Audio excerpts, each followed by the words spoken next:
This is a wall on the side of an apartment building.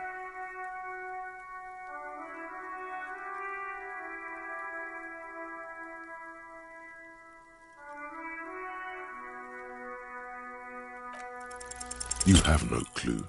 It's just a wall. So many walls.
striking woman leans against the cabin top of her sailing boat, smiling as you approach. Her green raincoat glistens with droplets. A silk scarf is tied around her throat.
Good afternoon, officers.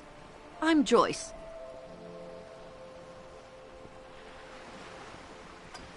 Joyce L. Messier. I represent the board of Wild Pines, the owners of the harbour. You gentlemen must be from the RCM.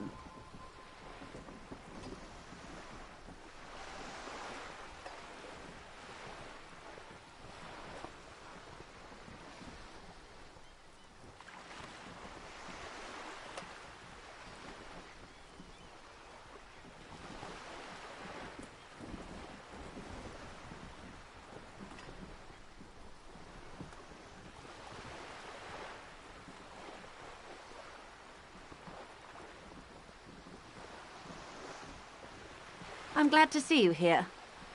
I was dispatched to handle a strike, not a lynching. Anything I can do to assist the RCM in this matter, I will, gladly. That is good to hear, madame. My colleague will take the lead on this interview. I should let you know that he is recovering from an unusual medical episode. Very unusual.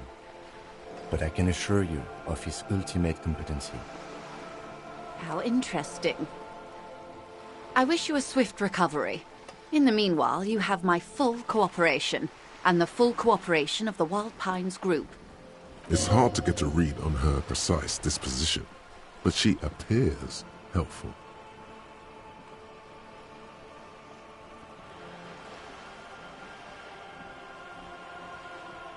What we do. I'm afraid I don't speak for Wild Pines as a whole. It's a giant undertaking.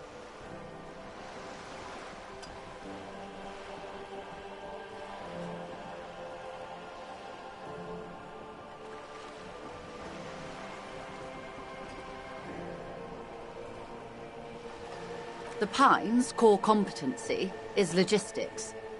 Container shipping, freight, that sort of thing. See those airships there, blinking? Those are the shipping side of things. And that is the terminal. Another subdivision deals with energy, oil and gas exploration, offshore platforms. I'm not at liberty to discuss the company balance sheet, but I can tell you that last year, the company booked more than 20 billion real in revenue. A billion?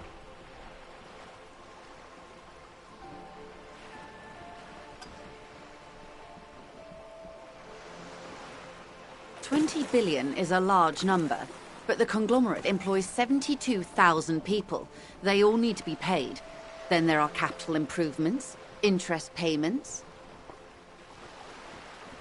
A conglomerate the size of the Wild Pines is like a shark. If it stops moving, it will die. Then what becomes of those 72,000 families? It's a tremendous responsibility. They started as an exploration and cargo fleet conducting trade between the Samoan and Insulindian Islas 250 years ago, when pine ships explored the South Seminese and charted Lomantang on behalf of the suzerain. Centuries of care, deliberation, and madness have gone into this endeavor.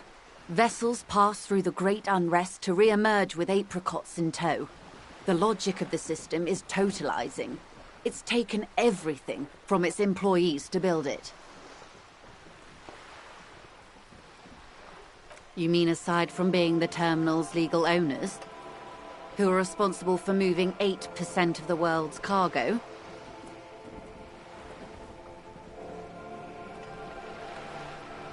There are no minor cogs in the system.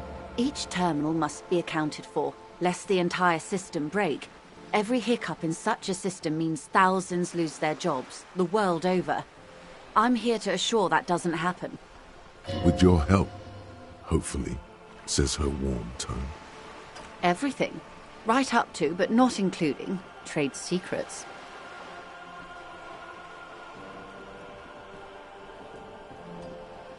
I believe the official title is Senior Labor Negotiator. In practice, I'm a grocery clerk. I relay the union's demands to Wild Pines and return with Wild Pines' counteroffer. And how are the talks going? They're not.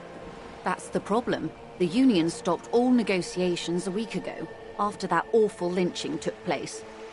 Now they won't even let me into the harbour. There's a 2-meter 20 racist behemoth blocking the gates. Yes, Jean-Luc Measurehead. Let's say I was not making the kind of progress I'd hoped for when I first arrived. And when did you first arrive? I arrived 3 weeks ago. Yes, in the middle of February. The bay was still partially frozen then. I prefer to do these things on site, like the RCM. But the strike began in December. I wasn't the original negotiator here. I took over after Mr. Gaumont hit a wall with Mr. Clare, the union boss. Mr. Clare refused to speak with Gaumont despite concessions he'd granted the union in prior negotiations. This isn't the first time the union has gone on strike? Heavens no. There have been 2 prior strikes. Both times the union won significant concessions, including overtime pay and a medical plan. This time their demands are more, I guess you could say, aggressive.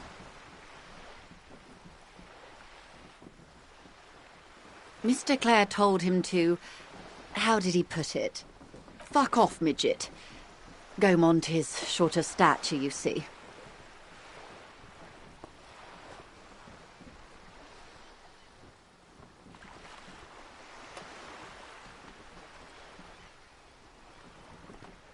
Keep in mind, this is a negotiator Mr. Clare has worked with before, and who was more than fair with him and the union.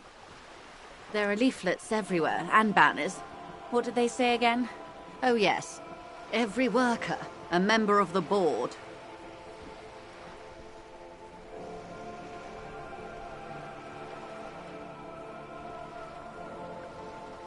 She nods. The scabs?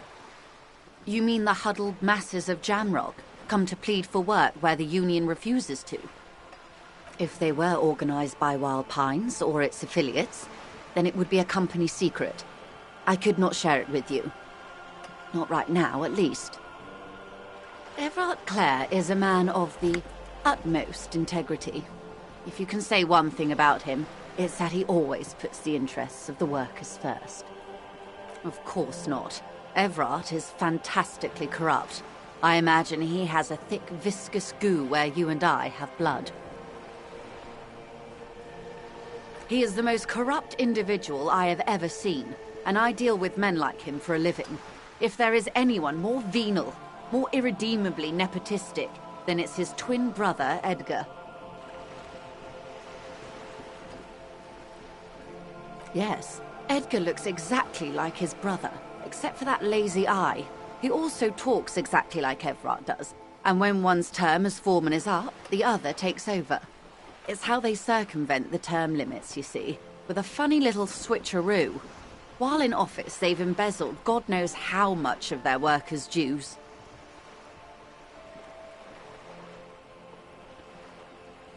The Débardeurs Union was once a perfectly normal institution. 20 years ago, anyway. It must not have been easy to establish under the Emergency Act, but they did it. I can respect that. Organized labor at its best, as they say. Then something happened in the local chapter elections. The brothers Clare came and transformed it into a... how do you say? A mob. The Débardeurs are a crime syndicate. Sad as it may be, I suspect we'll be forced to cooperate with them. Refreshingly honest, officer. The company has tried appeasing in the past, but I'm afraid our concessions have only emboldened Everard and his brother. And your opinion, Detective, if I may ask? I'm a curious and talkative person, you see. Would you say the Débardeurs Union is...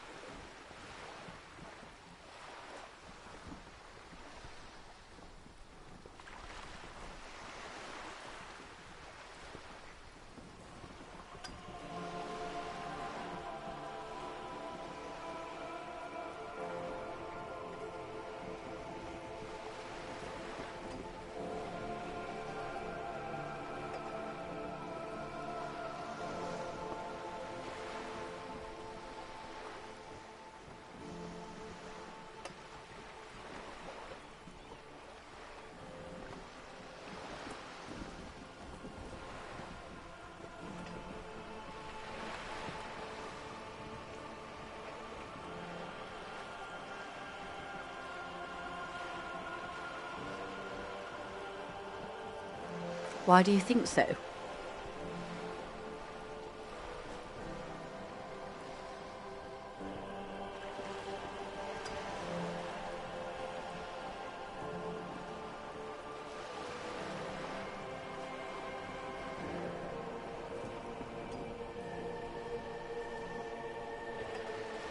Ha!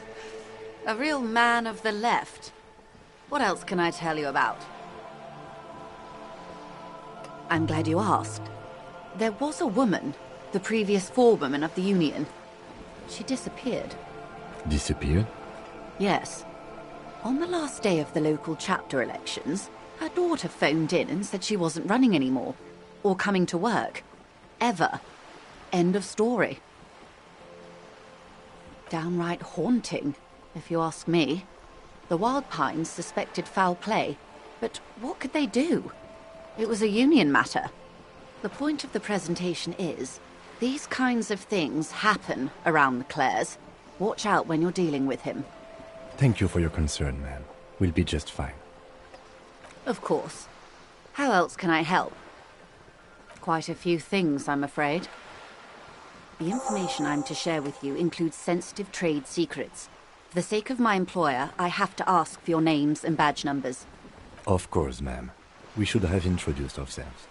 I am Lieutenant Kitsuragi from Precinct 57, and this is my colleague from Precinct 41. I'm afraid he doesn't have his badge at the moment. I hope mine will suffice. How curious. Why is that, Detective? Awkwardness washes over the conversation. The woman doesn't like this turn of events. I see. So, are you saying you lost your badge during the course of this episode?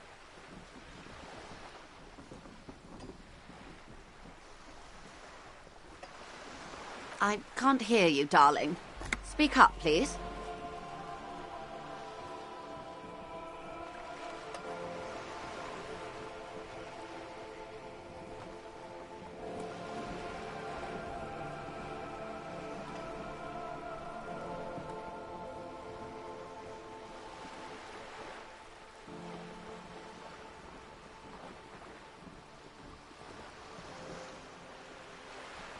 Oh dear.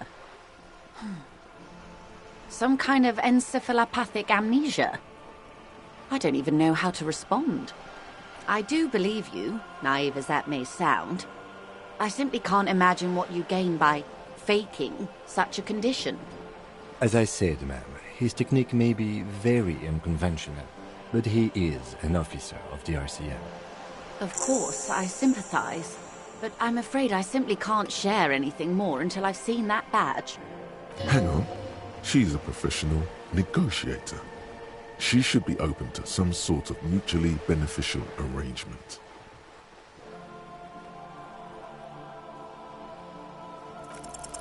She's a negotiator. Just float a favor at her. Insinuate. I will be frank with you. If I'm going to break protocol, I need to be able to justify it to my superiors. They're going to want to see something very tangible. You're in, but expect her to drive a hard bargain. Reports from inside Terminal B suggest it's a hub for the local drug trade. This is an open secret in Martinez. The Union controls the terminal, so it goes to reason. They're profiting from this trade. The company has tried looking into this matter before, to no avail. Perhaps someone with your authority and resources might turn over the right stones. Or you can recover your badge. Though if I may be blunt with you, it sounds like that may be a lost cause. Detective, a word in private before we continue.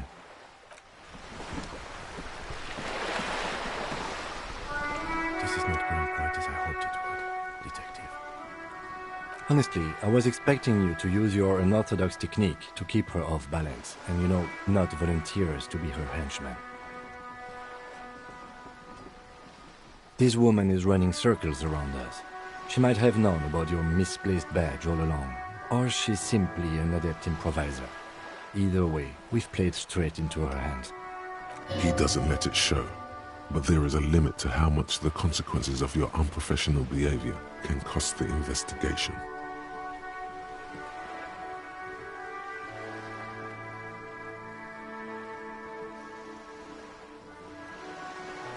No. If there is reasonable suspicion, we must investigate. Otherwise, she could claim we are siding with the Union, or that we are on their take. We'd never hear the end of it. What I propose is, we ask her, then we investigate, briefly. But do not share the outcome of this investigation with her. We tell her it's done, and demand for her information on the lynching.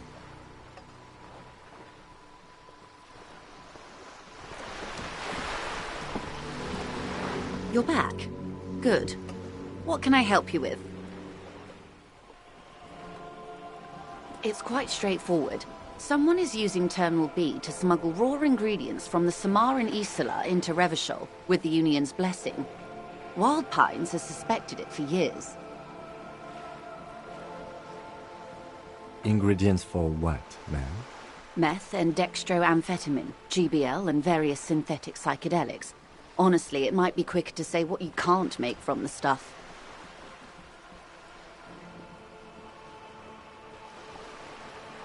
Yes, but you won't get anything out of Evrat and the Dock Workers Union. Still, every chain has its weak link. Unlikely, officer. I'm talking about the lorries. Once the ingredients reach Jamrock, they're distributed to a network of local manufacturers, well beyond our grasp. But in transit, they may be vulnerable. Perhaps you've noticed that a number of lorries are tangled in a traffic jam at the roundabout just now. Interview the drivers who are still hanging about. One of them might be waiting for a crucial shipment. I'll be explicit. If you find this driver, I will share company secrets with you. We did. On more than one occasion. Apparently, there's some sort of inter-precinct disagreement about whose jurisdiction this area falls under. We know the company has launched its own probe into the Union's alleged involvement. We also know it's come up empty. It's not just the RCM. No one's been able to find any hard evidence. Well, here's your chance, officers. No. We asked East Motor Track to raise the drawbridge. The road company is a partner of one of our subsidiaries. However, this is a limited time opportunity. Once the complaint has been processed by the Trade Committee, they'll have no choice but to lower the drawbridge, and the operation will continue. Thousands of litres of raw ingredients will pour onto the streets of Revachol. Not the east across the river, but the west. The vulnerable, the weary. Well, at least this solves one mystery. What is that, Lieutenant? Why I had to call East Motor Track and beg them to open the drawbridge for me. I'd wondered since I first drove in, on my motor carriage. I am sorry for the inconvenience, Lieutenant Kisaragi, but we need them trapped here. This is a unique opportunity. I'm sure you understand.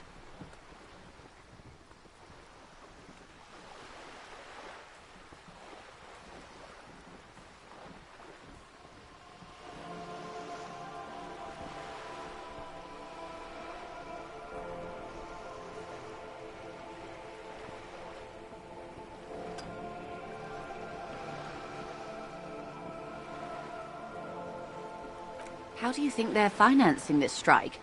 There are thousands of unpaid dock workers going strong for the 4th month straight. There was a shakedown of local businesses preceding the strike. Many were squeezed to bankruptcy to fund it. With all due respect to these desert cacti, the contents of a few cash registers cannot provide for 2,000 men. The local businesses can scarcely provide for themselves. Precisely. Smuggled out of that very gate at night, most likely. Then loaded onto lorries and driven to Jamrock. You simply need to find one driver who will open up to you. It sounds like she tried looking into it herself, but she's clearly not the type your typical lorryman would confide in.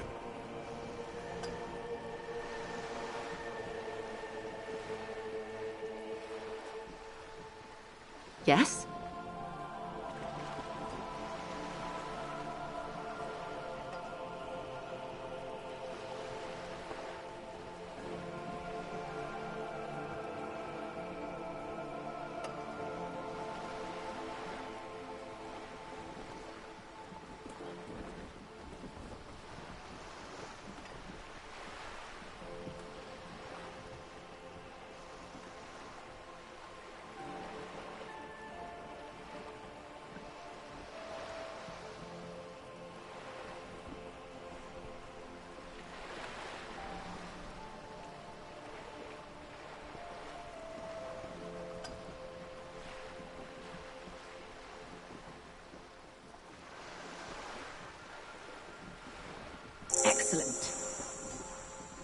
According to my reports, there are at least 3 lorry drivers lingering near the roundabout. Hopefully one of them will know something. It may come to nothing, or it may just blow the case wide open. I can keep the drawbridge up for a few more days at least. You should have the time you need. In the meantime, let me know if there's any other way I may be of assistance.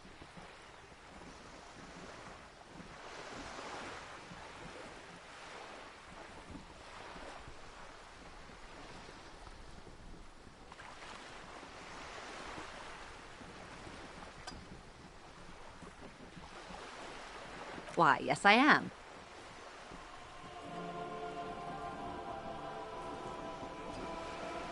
The boat? No. It is called Cor de Leyte 19 because that's the type of sloop it is. The word, it, feels strange. Such a beautiful boat deserves a proper name.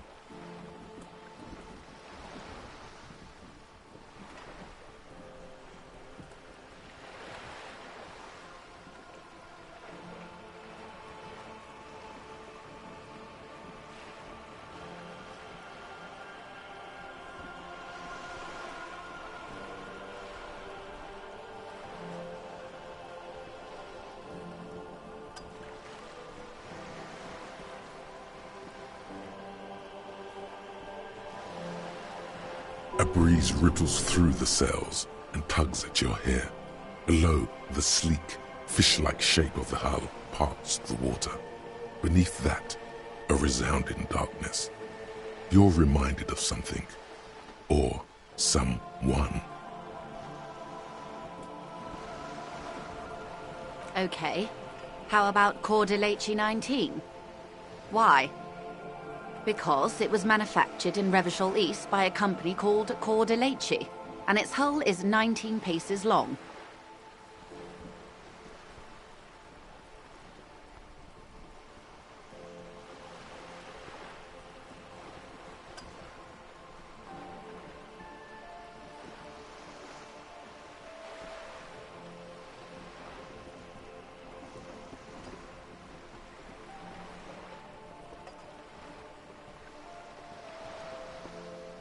Why Dolores?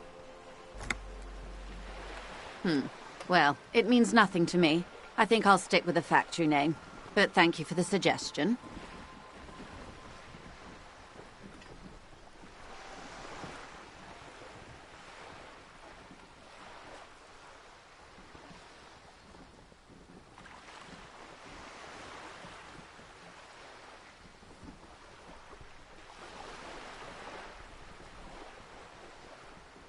It's a pleasure craft. A 19-pacer. It also happens to be rated for Category 1 racing. Though these days I mainly use it for business. My sloop? I like it a lot.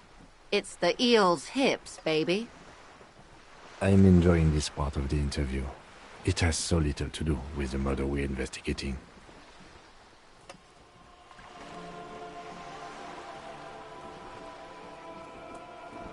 I really do, the lieutenant thinks. Is she thrown off yet?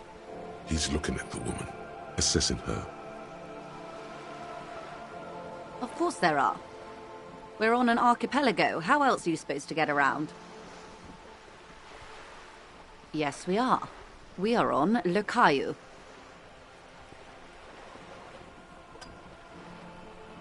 I haven't seen anyone else drive a souped-up Capri Kenema motor carriage either. Actually, that motor carriage has been specially issued to serve as a patrol and pursuit vehicle.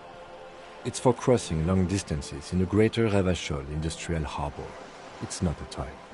Neither is this. A toy, I mean. It's a machine for crossing long distances in the Bay of Revachol, between the city and the islands.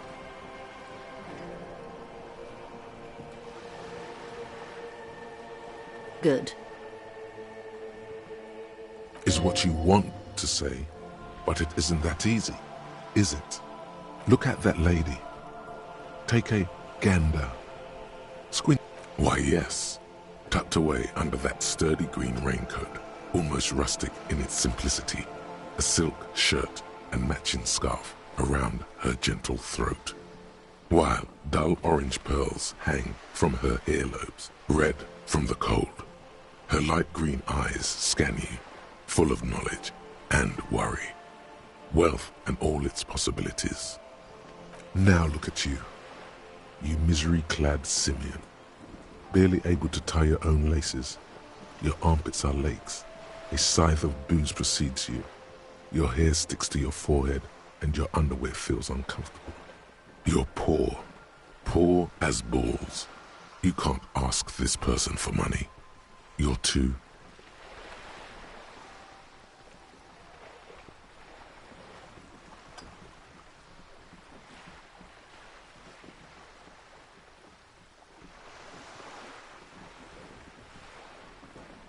Yes, you should be able to take care of yourself, not grovel at her beautiful feet, dishonoring yourself and your organization with this request. As I was saying, if there's any way I may be of assistance, please don't hesitate to ask.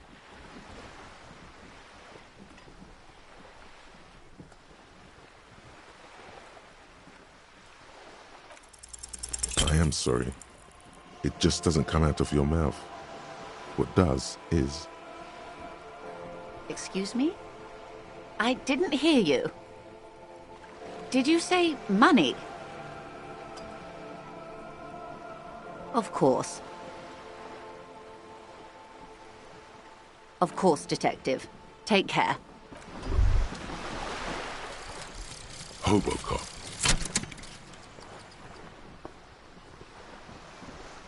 Technically, you wouldn't be a cop anymore, but a hobo. That would mean game over for the cop chapter of your adventures. But who knows where the hobo part takes you? To the bar? The old L'Assommoir? To the pier or the sewers? To Le Royaume, where for 300 years they interred the dead. You could plunder royalist crypts for long-forgotten triple malt bourbon. Then fight the Arden beast that lurks the bottommost sepulchres. The secrets of the city are all yours at last.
This coin-operated viewer is facing southwest. Its coin slot is full of fossilized bubblegum, rendering the machine permanently inaccessible. The metal feels cold and wet under your palm. It looks unhygienic. Probably some kids. A thick layer of graffito covers the lenses. You spell out the word Onuk written on the other side, with N and C scribbled backwards. Under the graffito, a sea of blues and greys appear. Behind the water lies a coast studded with concrete and reeds. On it, a church on stilts, lanky weather-worn wooden planks, an X-shaped cross topping its tower. The church looks old and weather-worn. There are no lights in the windows. Around the large wooden building you see chunks of sea ice gathered on the beach, and a small tent set up on the ice.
call box with a matrix of push buttons lists all the companies in the East Delta Commerce Center.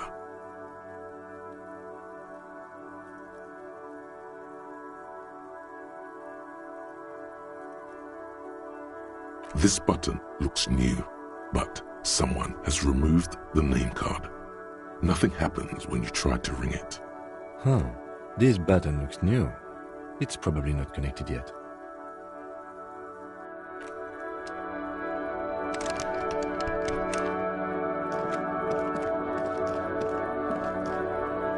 You see a set of tire tracks in the brown slush that covers the plaza mosaic.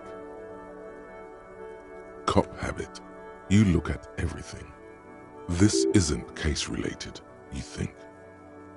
Hard to say. Your vision is blurred and you're having difficulty concentrating thanks to your relentless hangover. The tire tracks were left here by an unknown event that took place some days ago. It's a message, written in the language of burnt rubber. Some of that rubber stuck to the tiles right in front of the whirling-in rags. This is point A. The driver started there, and then accelerated straight into the fence, left a hole big enough for the Franco-Nigerian cavalry, according to the cafeteria manager. Why that pang of guilt again? The driver proceeded to back out of the yard, barely stopping before hitting the adjacent building, before heading south. Must have been in a hurry. You are correct.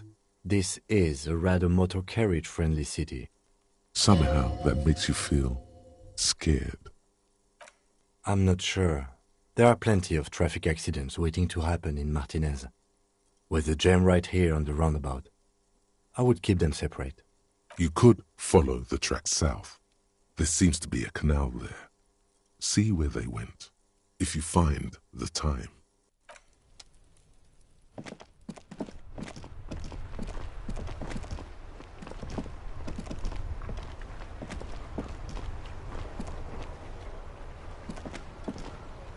The worn and beaten wooden planks of the bench do not look overly comforting.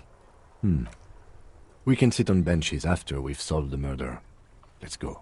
You can revisit the bench if you ever need to pass the...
The sight of bullet holes stirs something in you, making you forget the lieutenant's surname. The faded marks are too degraded to draw any forensic conclusions, just chips in the sandstone. Where?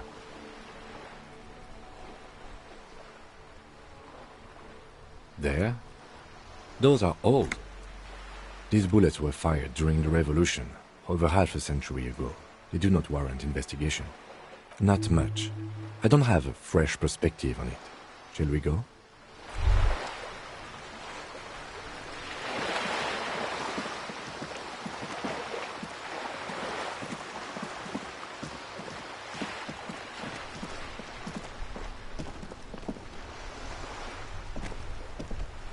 Life doesn't need to be a struggle. I'll be with you in a moment, officer. Let me just finish my sandwich. Have you no shame? Whining about your back every time you bring out the measuring tape. René, you're a man with a fork in a world of soup. Please, let's just try to enjoy the game, all right? I'm trying to, but you keep breaking my concentration. You're old. I can see that. We're both old. Now stop grabbing your ass like it's a girl. These manly men are playing balls. This is a ball game. Grab a ball and play it. Don't ask questions. Shoot first. Ask questions never. No, you got this.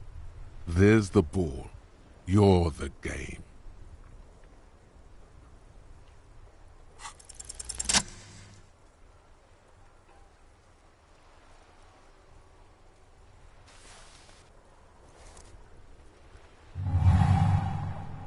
You are immediately surprised by the ball's lack of weight. No matter, you'll make it work. God, this is right. You feel the familiar tremble of excitement and adrenaline that precedes every victory. Time has frozen. The cold metal ball is surprisingly smooth against your neck. It has a pattern on it, probably a sponsored ball. Yours would only be covered with bumps of learning and scars of victory. Already your muscles are adjusting to the weight, the nervous system calibrating, until you and the ball have merged into a single entity. The man ball is ready. A chilly breeze ruffles your hair as you stand there, feet firmly planted. All sounds, smells, even the wind, everything fades until the only thing left is the union of man and ball. An embodiment of pure motion, a fine-tuned locomotor running at maximum efficiency. Behold the fear and confusion reflecting in the eyes of the two feeble geezers. They are in awe of your superiority. You are a god to them. Some would still say you're a cop, but I guess we're beyond that now.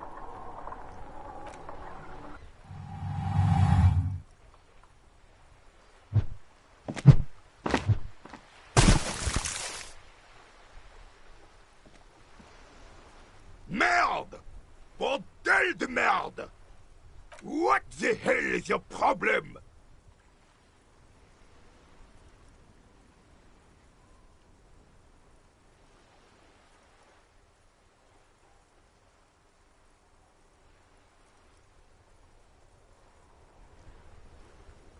I don't care if you are a cop. You do not just ruin someone's game. It's so goddamn disrespectful. You vandalized our game, son. We can't play pétanque with 5 bull.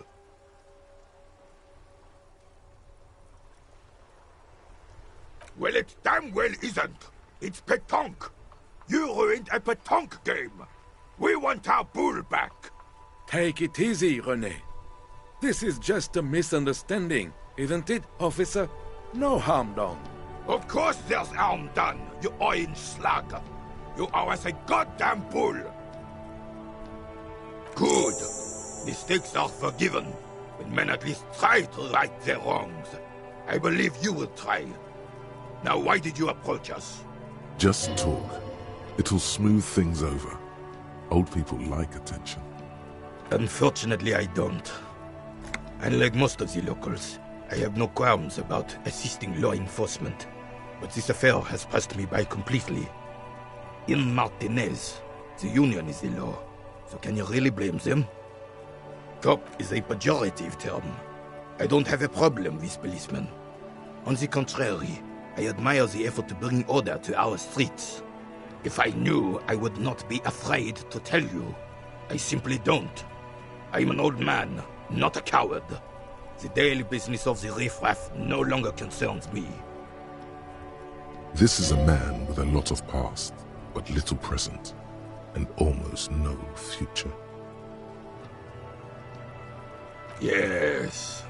The terrain here provides an interesting variety to a familiar game.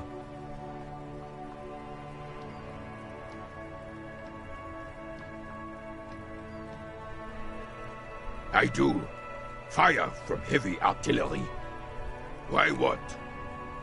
Because that's what happens when communards hijack your country, execute your supreme leadership, and turn your capital into a slaughterhouse. You use heavy ordnance to clean up your home.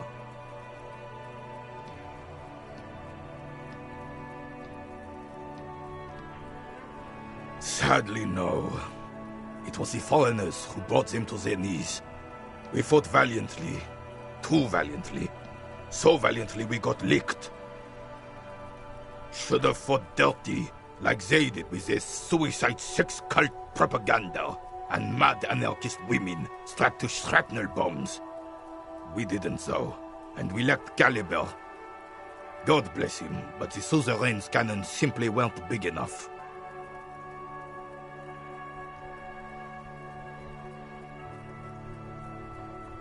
Because this place is a damn beachhead. Had to soften the commies up first. Yes, the military coordinated amphibious landing to take back Revachol. He finds your lack of historic knowledge troubling, a sign of mental deterioration in the preceding generations. Martinez was used as one of the 3 footholds in Revachol during Operation Deathblow in 08. The other 2 are off in Stella Maris and the Delta.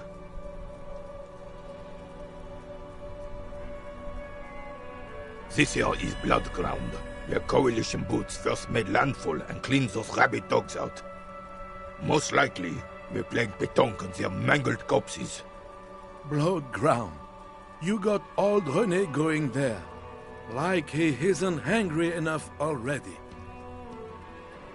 Damn right, son. They laid the fire of hell on this city before they stormed it. And it worked, too. He approves of this radical approach, knows it was necessary. The rest of the city got cleaned up, but Martinez they keep as a monument. And now the Union Socialists are practically running the place. Well, it's your own damn fault.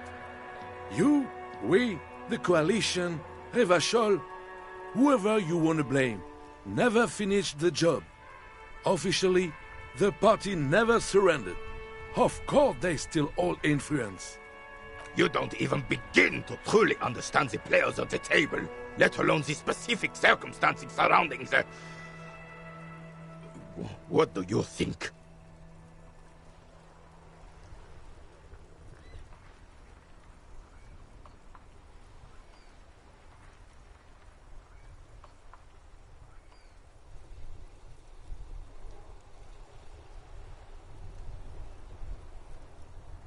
I'm just so damn sorry it had to be the Coalition.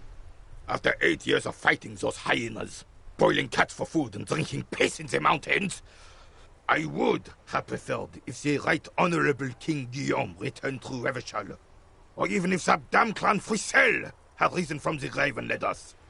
Sadly, that was not the case. This royal failure weighs heavily on him. Instead, all that is just, holy, and beautiful in the world was wiped away, and now it's neon signs with toothpaste ads everywhere.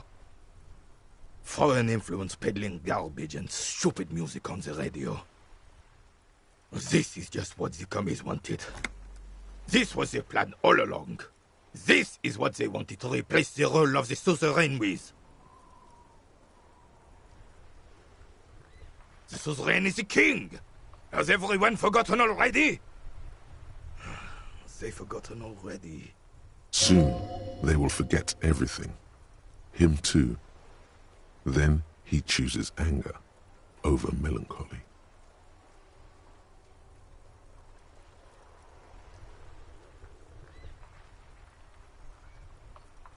It's no use talking to you. You were still in Daddy's balls when it happened. When we took our last stand against the filth and rode the cavalry straight into gunfire.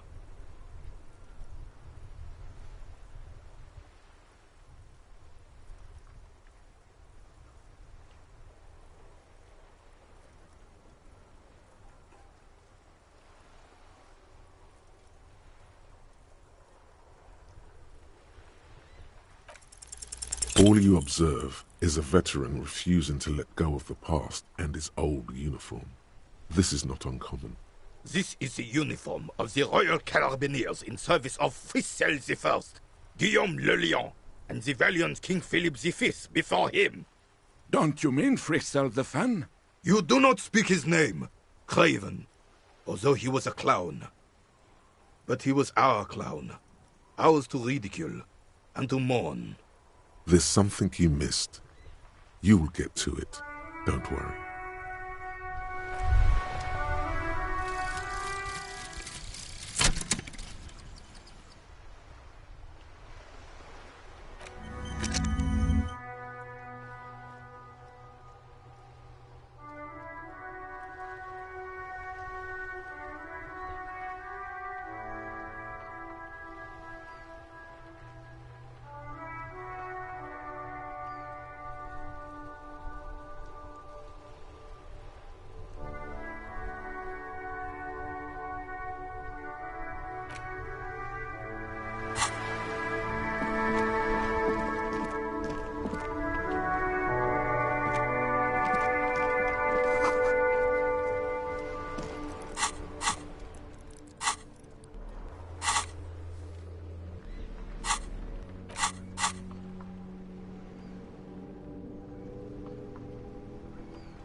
A gander and a hunter and a gatherer, feel like a traveler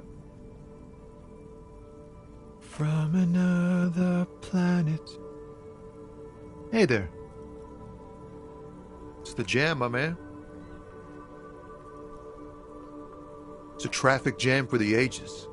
Harbor gates up the street are shut tight, no explanation given. Workers on strike, scabs agitating, an all-around clusterfuck. Meanwhile, we're all stuck here in long-haul limbo for days upon days upon days. Upon days. Yeah, exactly. Feels like forever. Like I was born on this here roundabout and this was all I ever knew. Just me and the metal and the tires, the oil and the fumes of mazout.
Yeah, imagine.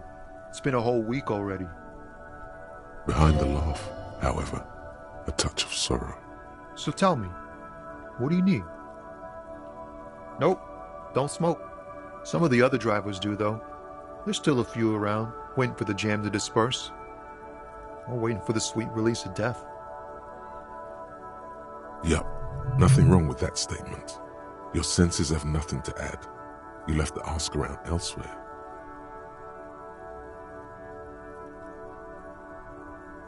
You could also check the kiosk down the street. Frit. With 3 T's. Revachol's weird.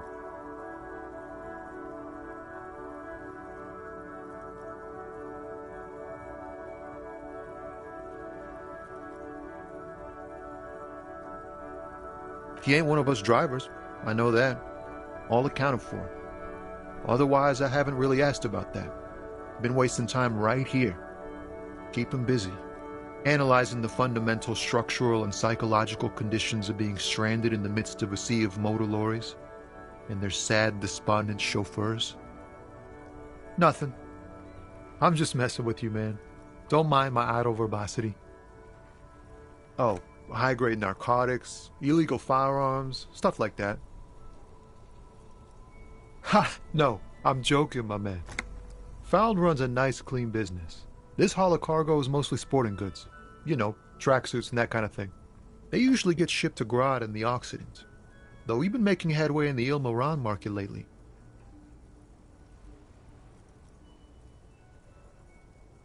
Not unless they've illegalized sports equipment while I was on the road. The man taps his fingers rhythmically against his arm. Don't be a stranger.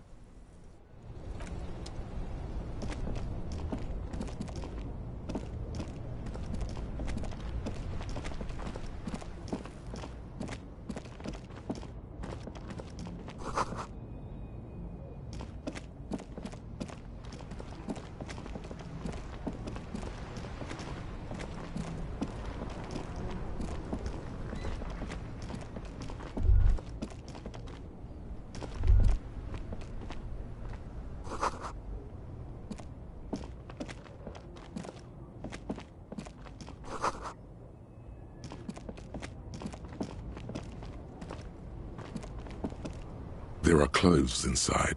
Cheap second-hand clothes, smelling of strangers' body odors. Don't be shy. These are premium class clothes. Good quality fabrics, best retro design. Save the economy with your style, officer. You find your hands deep in tattered and faded garments made from weird polyester blends that make your body itch and sweat in all the wrong places. Economical, but also trendy. Look first-hand.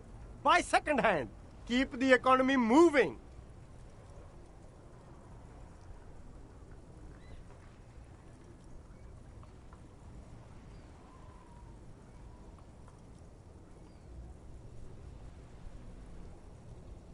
You find your hands deep in tattered and faded garments made from weird polyester blends that make your body Economical, but also trendy. Look first-hand. Buy second-hand. Keep the economy moving. Something cold grazes your hand. Synthetic and sleek. A windbreaker. Surf, it says, but also wind, summer, 100% waterproof, and sport. All in different typefaces. Practical, and yet it may deaden your senses to the world around you. Possibly because of the awful typeface. Good choice, officer. Mega sporty. And it's only $4.50 for you, sir.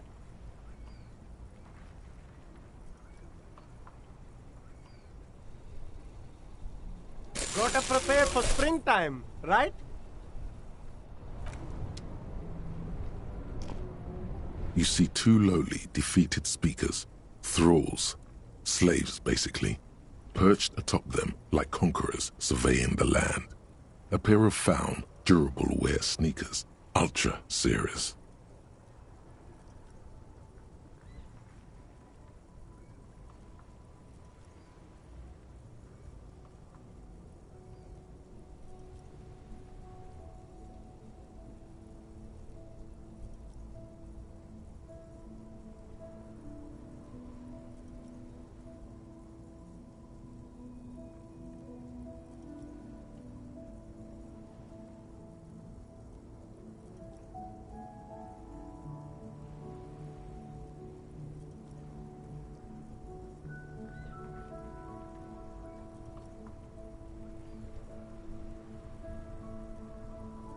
I can see you've a taste for luxury, officer. Can't keep your eyes off those sneakers? A pair of Faun Ultras. The design is impossibly sleek and simple. A futuristic silhouette with a sleek monochrome colorway, a jet black upper, and a silver-lined midsole. Those sneakers, mister. Those sneakers are the latest Faun sneakers. Super air, super fine, super cool. Only 50 real. These once respectable speakers have been conquered, reduced to a mere prop by the indomitable Faun Ultras atop them. No, don't look at the speakers, officer. Look at the sneakers. The sneakers are the stars here.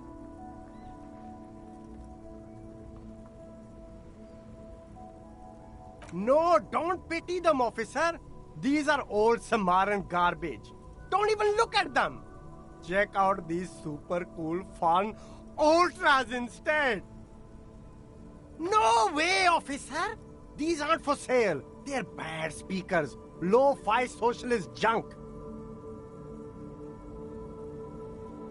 No, officer. You're a high-class policeman who accepts nothing less than the best. Lucky for you, I've got the best on sale.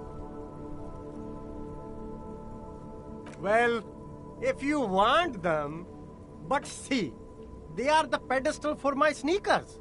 If I let go of the speakers, where will the sneakers go? I can't leave premium lifestyle sneakers on the ground. If, on the other hand, you wanted to buy the sneakers too, I could maybe throw in the speakers for little extra. 50 cents?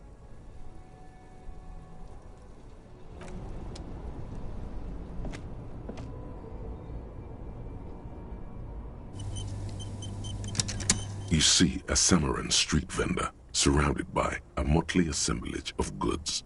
When he realizes you're looking at him, his face breaks into a wide, welcoming grin. The name Sileng is embroidered over his breast pocket. Happy shopping, officer! Everything's cool here. Everything's cool. The goods are cool, the customers are cool, the place is cool. And one more thing, officer. From out on the bay, a cool wind gathers. It sweeps into the city, tugging at the textiles hanging around the stand. Some distance away, the sound of a tin can clattering across the street can be heard. You're very cool. Bang, bang, bang, bang! Oh, yes! You got style. You got personal style. You know what you like. You like premium menswear. Look around and browse. Everything looks cool on a guy like you. Take your time. Don't be distracted by the flattery and funny man act. Questions. No need to dress this one up. Just tell him what you want. Oh, okay. But why, officer?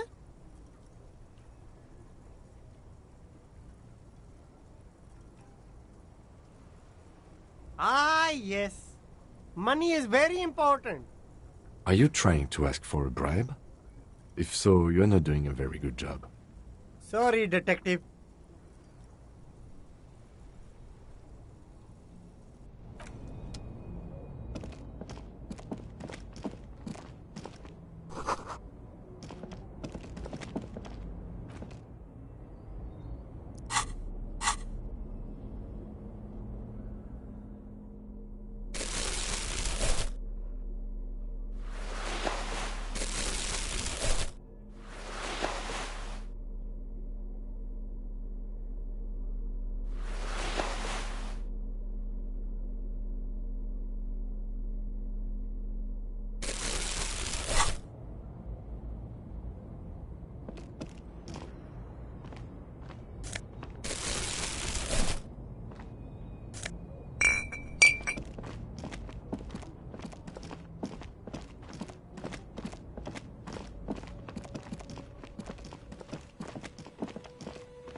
couple of indicator lights are missing from this control panel.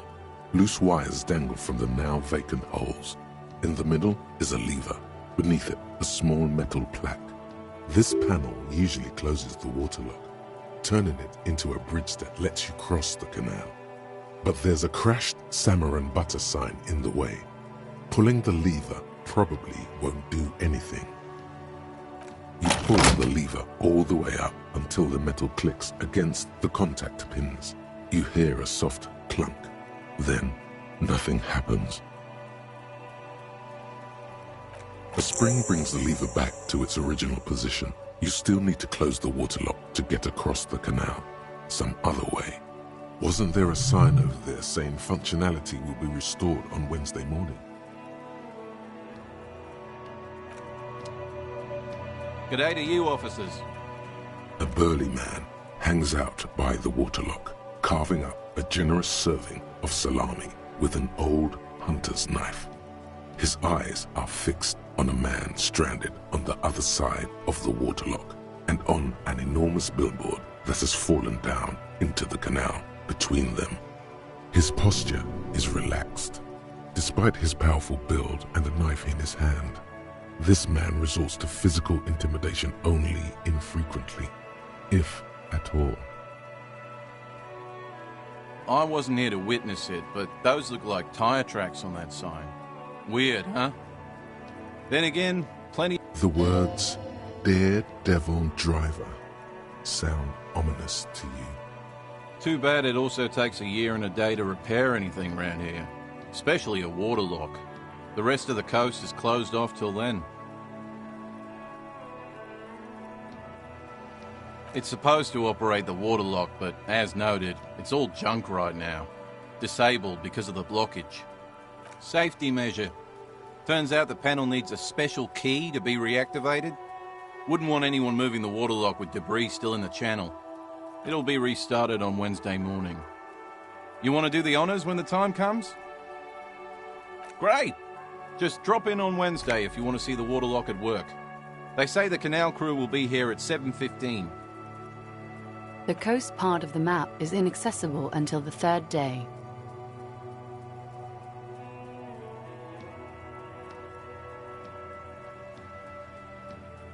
Well, there's the fishing village, an abandoned fish market, a bizarro church. Not much use to the congregation, though. There always seems to be something wrong with it. Yeah, not really much else. Just bombed out ruins. Sure thing. Want some too, officer? Why not?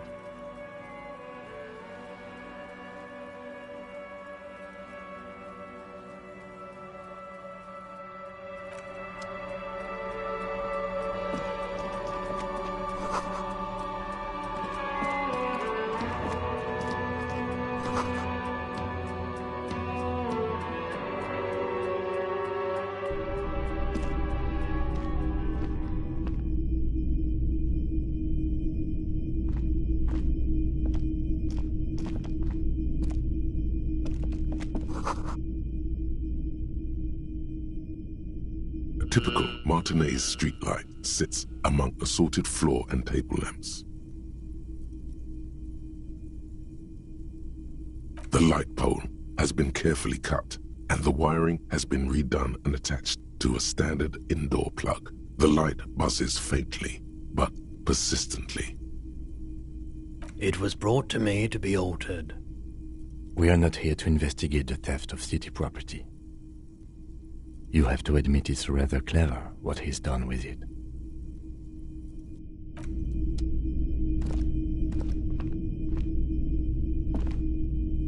The boomboxes on the shelf look well-loved and well-traveled.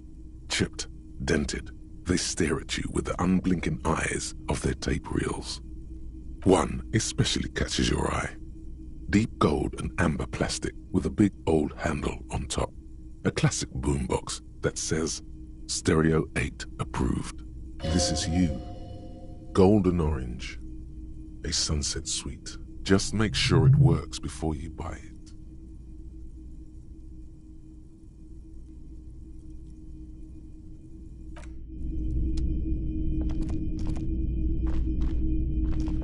You see rows of toy soldiers guarding the rest of the trinkets displayed on the table. Some on horseback, others in rags, others yet in bright blue uniforms. All are stern and unyielding in their duty. Try to find something pretty and cool here, then use it to win her back. Yes, buy something nice, a figurine. Big men on big horses, clad in lamella armor and carrying flintlocks, the kind that would mow down a line of enemy soldiers in the blink of an eye. Franco-Nigerian knights. I used to be very serious about these guys. A long, long time ago. They're not all blue. These figurines also wear gold coats and caps, complemented by orange trousers. They are variously posed, wielding swords and rifles with bayonets. This is what the Loyalists looked like, yes, at first. Then they wised up and got camouflage.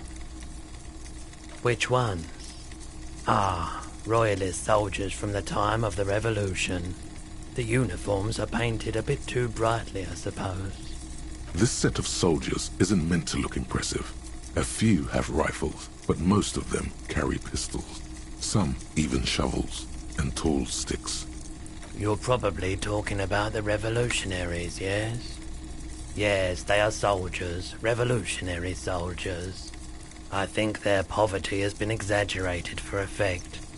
When you place them next to the Royalists, it doesn't seem like they could possibly win.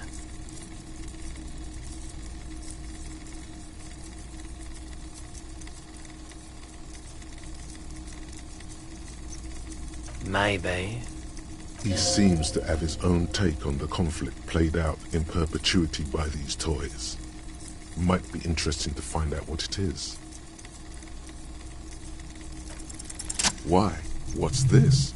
A headless man riding a horse? A headless man wearing futuristic tracksuit trousers that say foul. Oh, that's the Headless Phone Rider. The Headless Phone Rider. It's an urban legend about a man who rides the streets of Revachol sporting a fawn tracksuit. As you see, he's missing his head. 50 cents. Bargain price. I'll throw in the tiny cap too. I think he's looking for it, or something. That part of the story has many interpretations.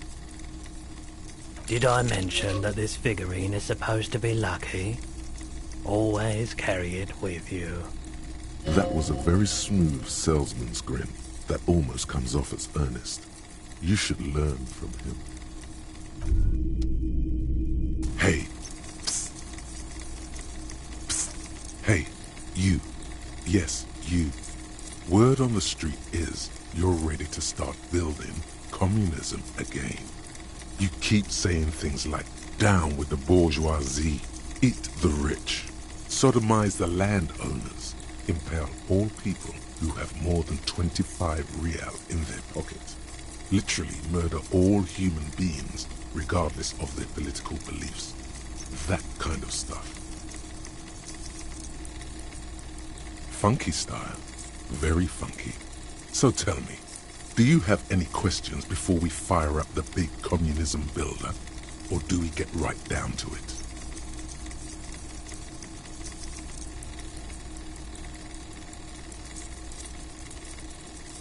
Very well. I guess no one will build communism then.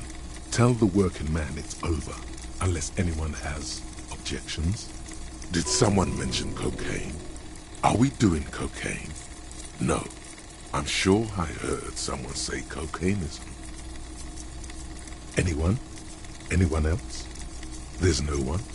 There's no one. Okay then, lie down and let the water carry you downstream.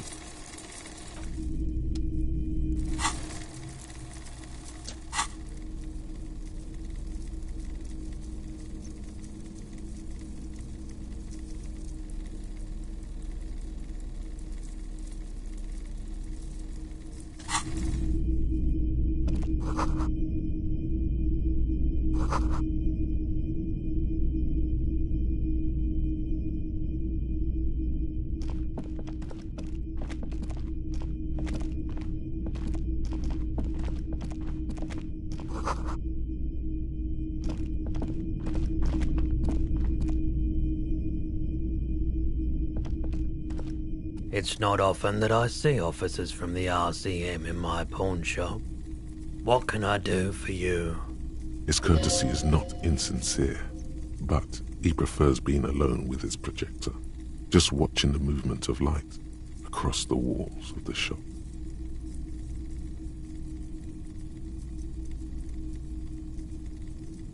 Oh no, not at all.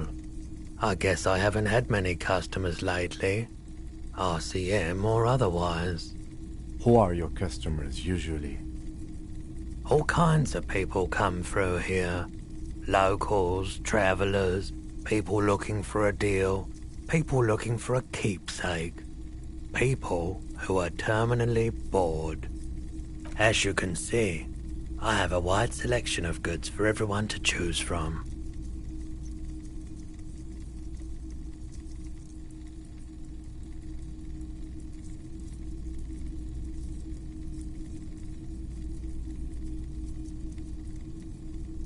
It keeps me entertained. Entertained? He might be high. If he is, on what?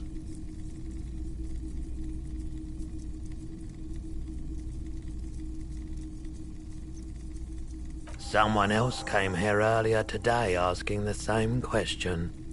I promptly sold her the gun you pawned a couple days back. What?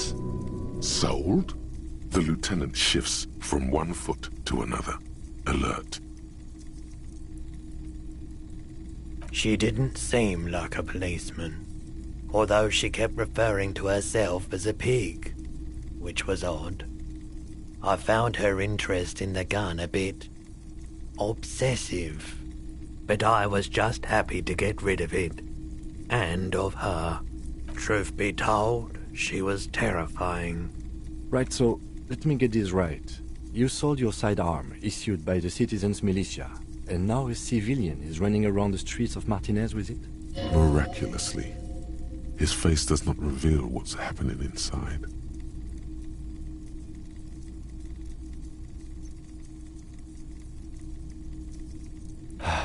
Yeah, it's not good. I do hope we manage to clean this mess up somehow, while also keeping our focus on the murder investigation. This mess? He means your mess. My apologies, officer, but I have no idea where she was coming from or where she went. A needle in a haystack. There is nothing you can do about it now. You'll just have to hope you luck upon her somehow. You were adamant about getting rid of it, officer. Said you were undeserving of a service weapon of the Revachol Citizens Militia. And I don't like keeping guns around the shop for long. Off-the-charts photon emissions. The unhealthy kind. He's not telling you the whole story. It seems he's trying to spare you. You weren't quiet yourself, officer. You were very distraught. You said the gun was a threat to your life and that you can't trust yourself with it tonight, and that you need the money. When I said that I don't normally buy firearms, you put the gun barrel in your mouth and sort of sucked on it. Then I agreed to take it. You sucked on a gun? Good. Very normal.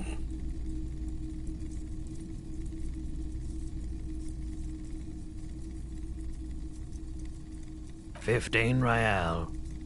The lieutenant looks from you to Roy, and then back to you. It's clear that he hopes this tableau might still turn out to be a bad dream. It's not, though. This has got to be the most. Wow.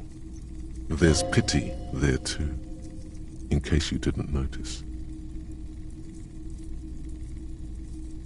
No apologies necessary, officer. Of course.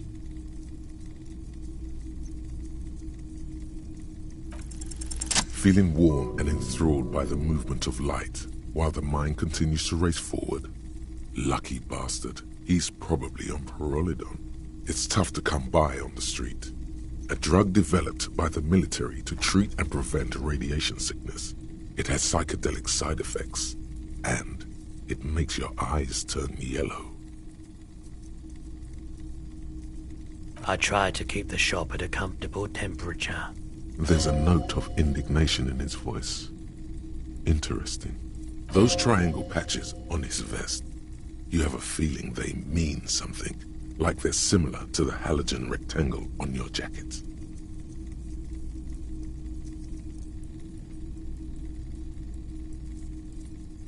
I was with the Emergency Relief Brigade, you know, after the People's Pile disaster.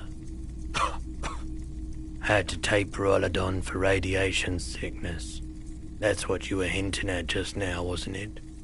He's taken it for mental and emotional, not physical pain these days. There's a reason why everyone's tried to forget any of it ever happened, and why no one has tried to repair or replace the pile. So much disappointment, and early deaths. Cancer mostly. And we knew all that was coming even as we were cleaning up as best we could. No one's. Everyone's. So much bitterness. A bunch of poor people built themselves a primitive nuclear reactor, hoping for the best. What do you think is going to happen? A bad idea. Some poor leftist built a particle decay generator in hopes of bringing affordable electricity to underserved communities.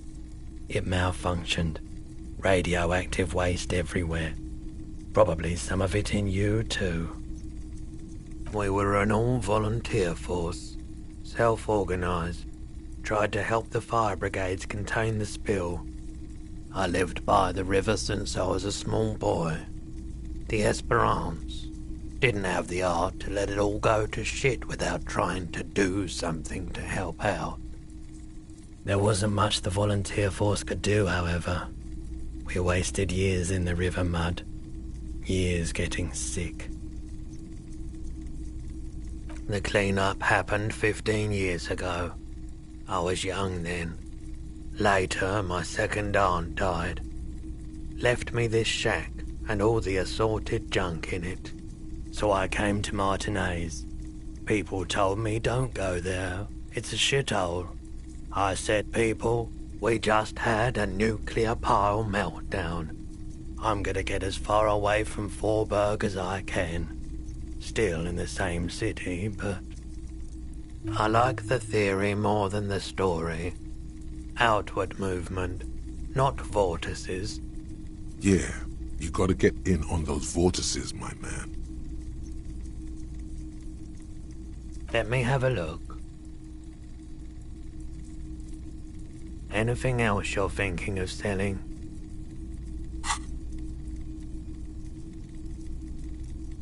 Another time, perhaps. I doubt it, but I can try and answer any questions you may have. I do my best to keep my distance from all manner of butchery. Bad for business, bad for everyone. No one likes to see what you have to see every day. The pawnbroker's gaze is already fixed on the dancing colors. Rigorous self-critique. Here it is. Hard facts from the man you are. You once jerked off in the locker room and were caught. You held a young woman by the arm and kept her in your apartment for 20 minutes against her will. That's right. These are not flights of fancy. These are real deeds, Harry, emerging from the darkness of your past. You tried shooting a fleeing suspect in the foot, but hit him in the pelvis, crippling him for life. And, above all, you let life defeat you. All the gifts your parents gave you, all the love and patience of your friends, you drowned in a neurotoxin. You let misery win, and it will keep on winning till you die, or overcome it.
You see several packaged raincoats fill a low shelf beneath a display of croissants and juice bottles. The raincoats are transparent, except for the big Fritta slogan on the back.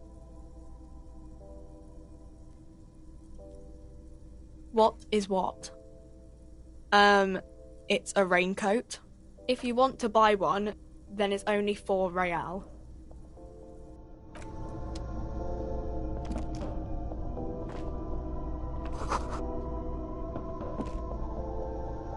Welcome to Frit. Feel free to look around or something. Everything is out on the shelves.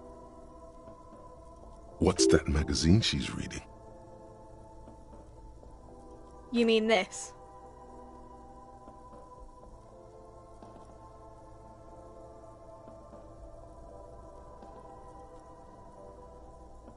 This is Pop Stars. It's got, like, famous people in it. It's not for sale. Looks like it also has something called Police de la Mode, featured on page 34. This speaks to you.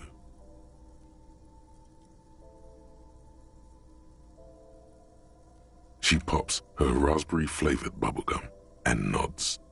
The lieutenant frowns at you before turning to the clerk with an apologetic half-smile.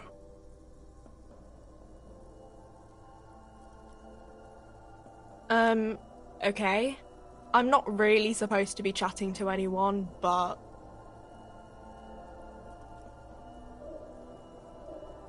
I don't really know anything. I mean, I know it's there, but I haven't seen it, so... Uh-huh.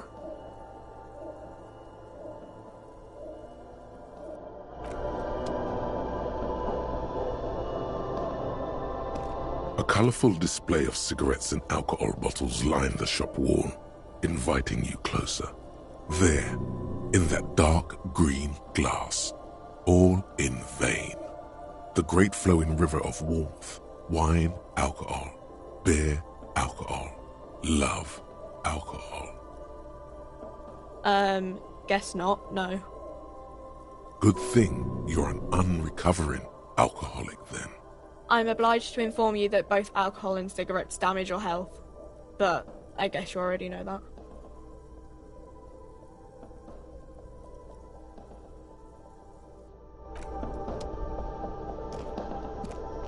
A small cabinet on the wall is filled with various medicine bottles, nasal sprays, and blister packs. They all bear the Saint Baptiste Pharmaceutics logo. Just ask me if you need anything from Saint Baptiste. We don't stock prescription meds, but we do have Nosafed, Duramine, magnesium, and Hypnogamma.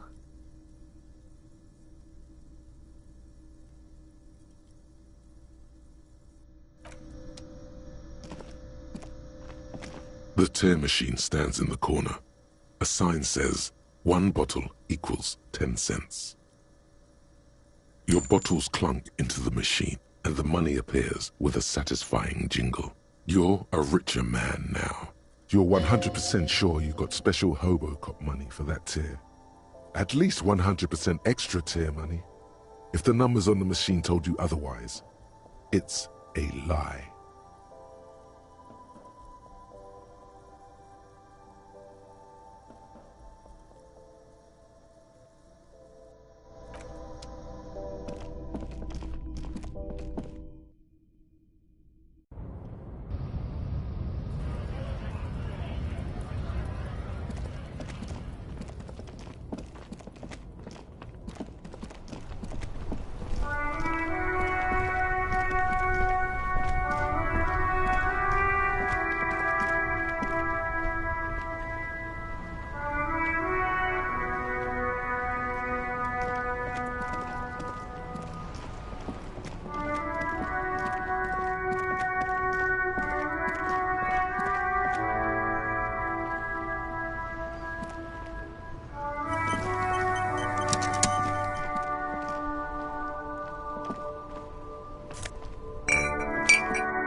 Hello, hello.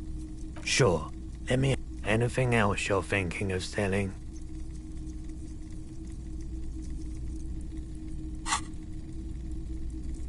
Another time, perhaps.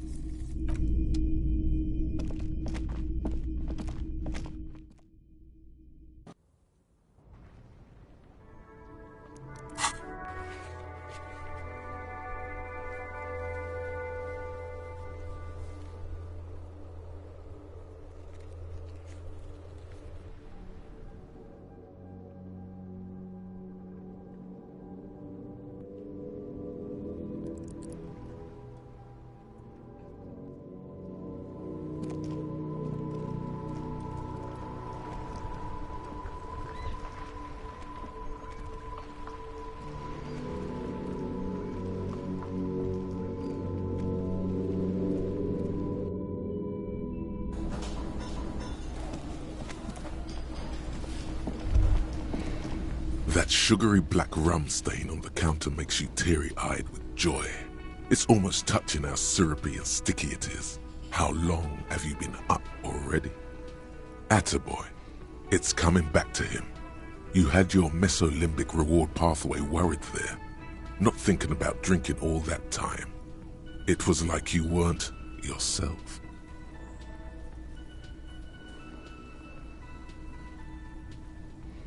Maybe you haven't turned out well for your drinking.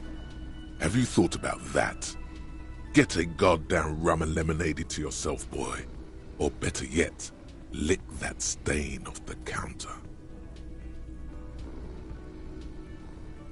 Calmly, the lieutenant looks out of the window, then to you, licking the tasty rum stain off the counter, but only a little, then out of the window again.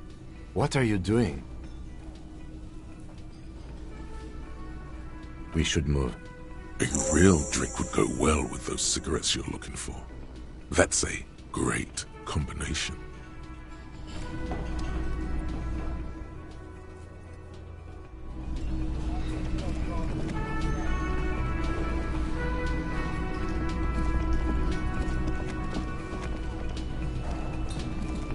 Can I help you?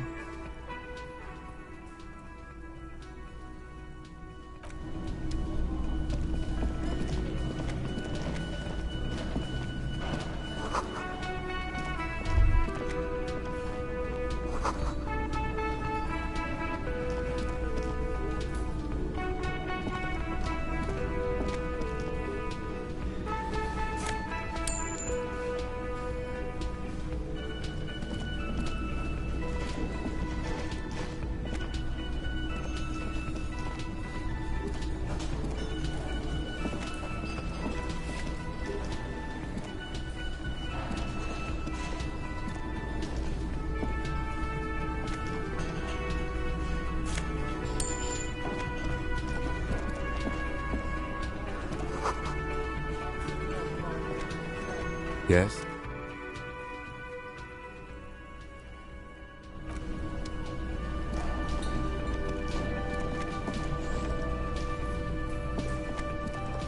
A thin man is smoking below an exhaust hood, occasionally sipping from his mug.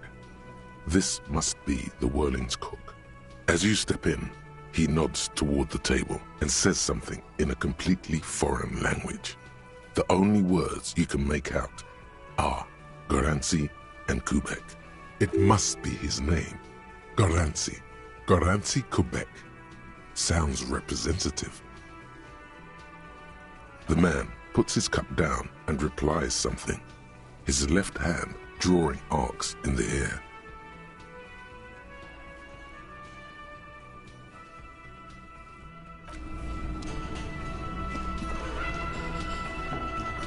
You see a heavy steel door with a prominent dimpled lock. It's painted blue. You immediately feel drawn to the color. Blue. The cobalt blue surface feels rough to touch. The stainless steel door is flush with its frame on every side. The door does not budge. You do? It's a door in the back of the kitchen. Why do you care where it leads?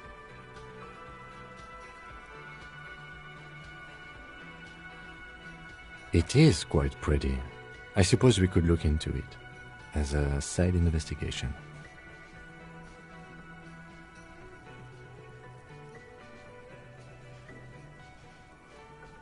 Hardly.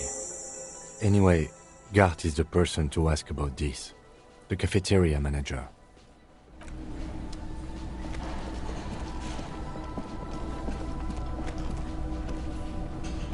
Can I help you? What thing? Yes, not the whole damn union, thank God. Just the nastiest and loudest faction. They come here in the evenings. Dumb, unruly types. Think they're big shit. But they're good customers. They place big orders and always pay on time. He hates the Union, but grudgingly recognizes its power over him. So he's directing his frustration at you instead. Retaliate.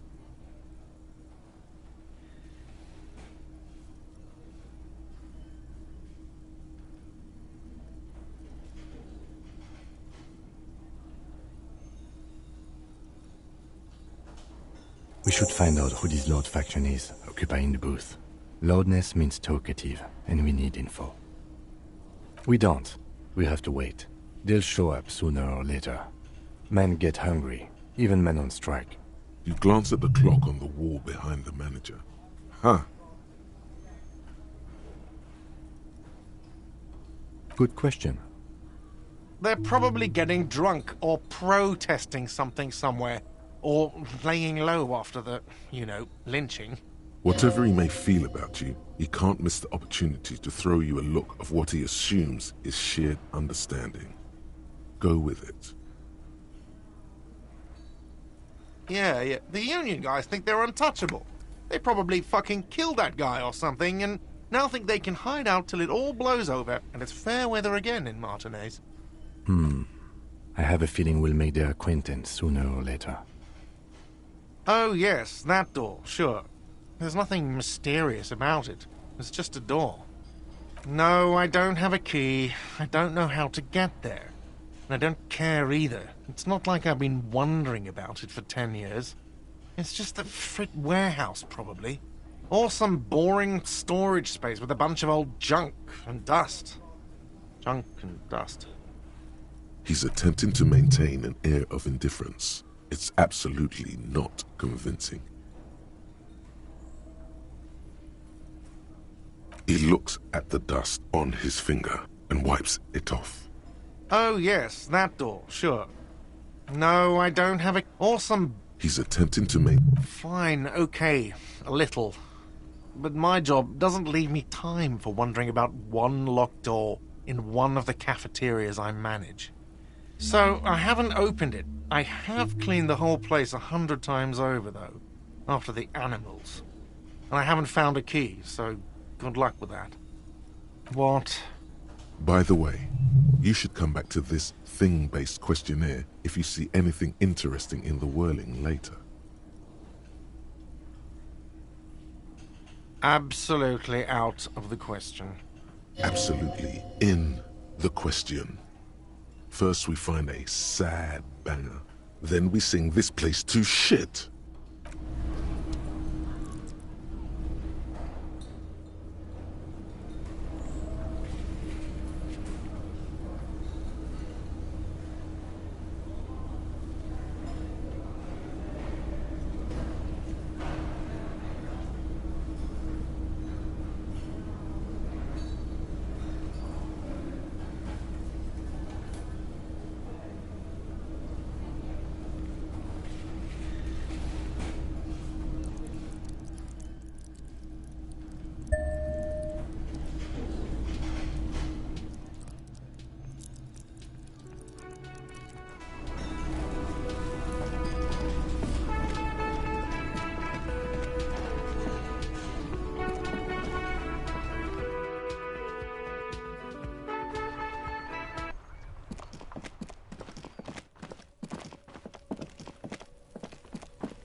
Fuck, does Kuno care?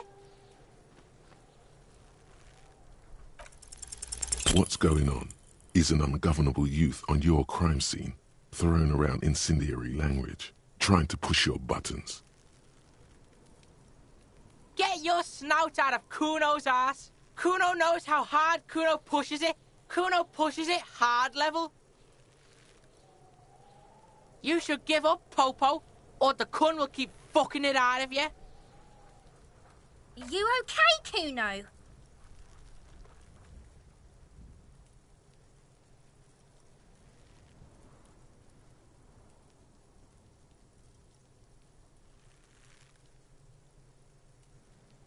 That went wrong. He took it as a compliment. Then he had a minor seizure.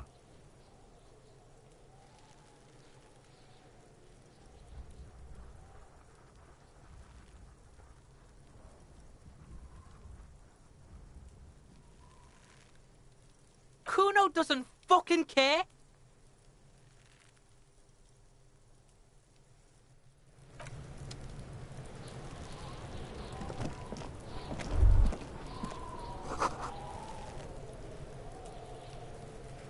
There he still is, looking right through you with his white eyes. The body below.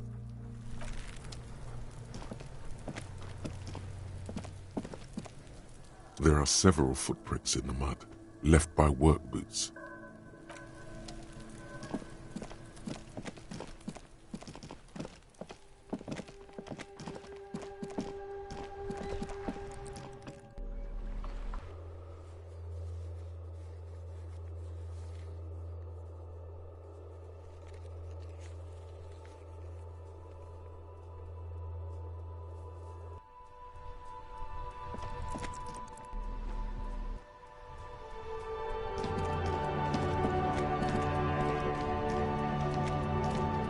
Inside, you see a set of steering levers, a radio microphone, a pull-out tool. This is Precinct 57. How may I assist you? It will take just a moment, officer. Her voices fade out into the familiar radio static.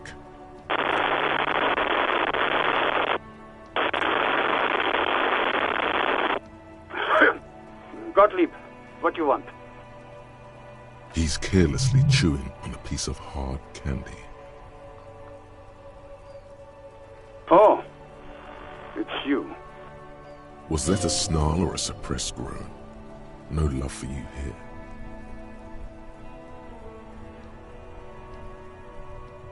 With all the damage you've been dealing yourself with drugs and alcohol, I'm not surprised. There is no surprise in his voice, only careless superiority. What else? I'm not a brain doctor. Look on the bright side. You've got a whole new life now. Use it wisely.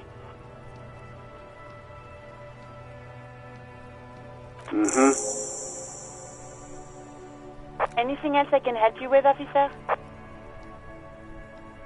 57, over and out. In the cabin, you see a set of steering levers, a radio on a hook. As you tap on the gauge, the indicator pin jerks as if startled.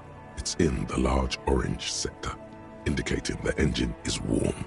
Next to the gauge is a red switch, labeled heat. No, that's enough fun with the foldable headlights. I know they are mesmerizing. They're also fragile. I'm not going to turn it on for you again.